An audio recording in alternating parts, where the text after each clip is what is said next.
Hello and good day.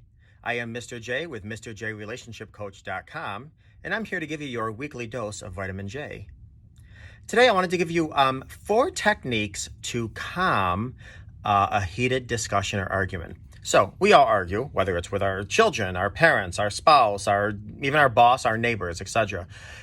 Here are some techniques to either calm or almost completely shut down an argument or a disagreement or a dialogue that gets pretty heated. Number one, I just want to say that when we, not to get all technical, but I think it's the lower back part of our brain, which is our amphibious part of our brain, that controls our emotions. So basically, you ever be yelling at somebody and they just can't hear you, or vice versa? That's literally because our brain shut off. We can't hear somebody that's screaming or yelling. Anyways, I just want to give you 4 techniques to help that. Number one, it's the mirror technique. Now, I just want to say the techniques I'm about to give you, I believe I made videos more detailed on each individual one. So if you like any of these techniques, go back and watch some of the clips that I've said more in detail. And if you do like these clips or any of my videos, please like and subscribe. Okay, number one, the mirror effect. So basically, when somebody says something, you respond and say, okay, what I'm hearing you say is A, B, C, and D. Is that correct? Because what you're doing is you're validating someone. And so many times arguments get escalated because people don't feel heard. So the mirror technique. I hear you saying A, B, C, and D. Did I hear you correctly? That's number one.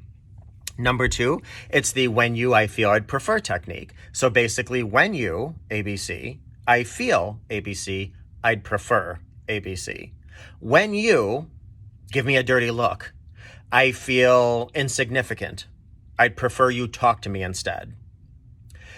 Number 3, and this is a golden nugget. This is the first time I'm ever sharing this. It's a golden nugget. This is for those arguments that are very heated and you want to kind of bring to a halt.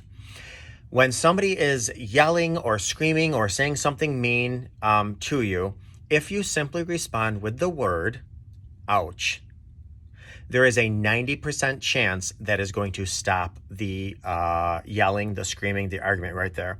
This is a studied word. This is research-based. When somebody is saying something and you say the word ouch, it kind of confuses the other person and immediately realigns their brains. So it actually oftentimes brings somebody that's yelling to a screeching halt. So just sit there and say, ouch. And the last thing I want to say, number 4, is simply be patient. I told you about the brain and, when you're yelling, people can't hear you and so forth. You got to be patient. If somebody is yelling or screaming, obviously they're hurt, they're frustrated, they have some type of fear. So the last thing you want to do is interrupt them. So exercise patience. If somebody's yelling and screaming, I don't care how long it is, let them get it out. It's like a bottle top. You got to open up that top to let some of that, air that built up tension in it. Let them scream, let them shout with it. Then afterwards, implement some of these things, whether it's ouch, whether it's okay, I hear you, or whatever the case is.